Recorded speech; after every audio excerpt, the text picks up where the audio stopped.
wondering how we examiners assess these exams. Well, we look at certain things like the content, what is said, and then the delivery aspect, how it is said.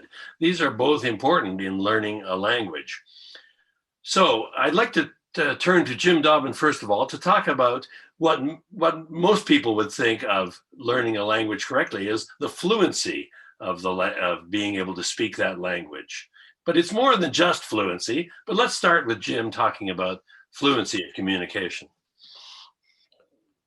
Well, the whole point of these tests is to really test how well the student is able to use the language and put the ideas together, put the words together in a grammatically correct way, to be able to pronounce the words well, have meaningful phrases that they're able to put together. It's having a command of the language, and ultimately, by the advanced level, being able to master the rhythm of the English language and the sound and the meaning of the language, and just putting the language together for themselves. Thank you, Jim. And but as I say, it's more than just that fluency component. And let's turn to Vincent to talk about the expressiveness of the language and the use of expressive, the use of expressive techniques to bring the language to life.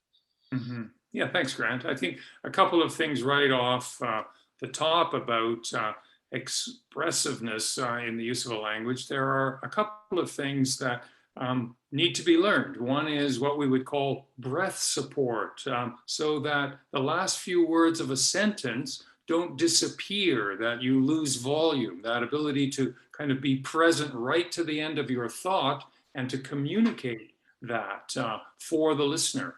Another is the kind of just the speech mechanism, the articulating mechanism of using your tongue and your teeth to form sounds that might be, for many native Spanish speakers, a little bit unfamiliar, a little bit difficult. And so that requires a degree of practice.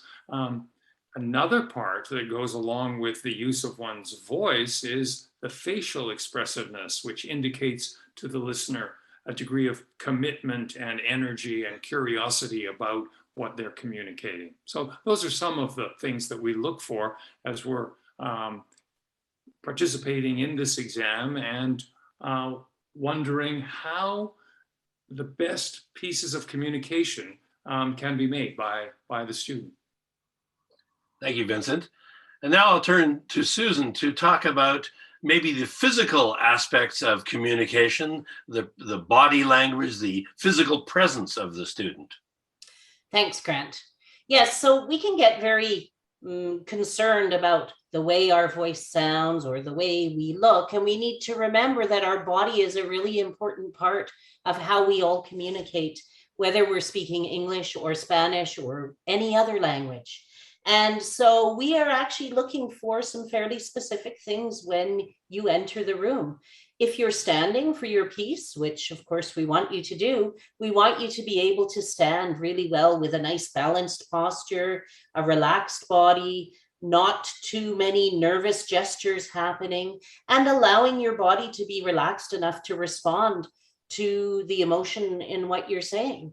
You can use some gestures. Sometimes, if it seems appropriate, they shouldn't be over the top or all super planned out either, though, because too much gesture can be too much. They should always seem like a natural thing. Also, the way you're dressed. It's an exam, so you want to look your best. And for some people, that's that they're wearing their uniform and it's really nicely pressed and looks really great. And other people, you might just have on a really nice outfit for the day. But it is important to think about how you look, because you have to remember that the first thing we do is look at you, and then we'll know if you're ready for your exam or not. These are not things to be worried about, but they are things to practice. And you should always practice your pieces standing and using your bit of movement and really connecting with what you're saying and how you're saying it and how it looks for your audience. Thank you, Susan.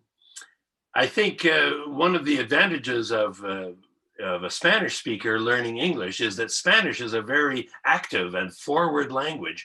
And if you can get the same excitement in your English delivery as you find in your Spanish delivery, that often will carry the communication of ideas so strongly. Thank you, everyone.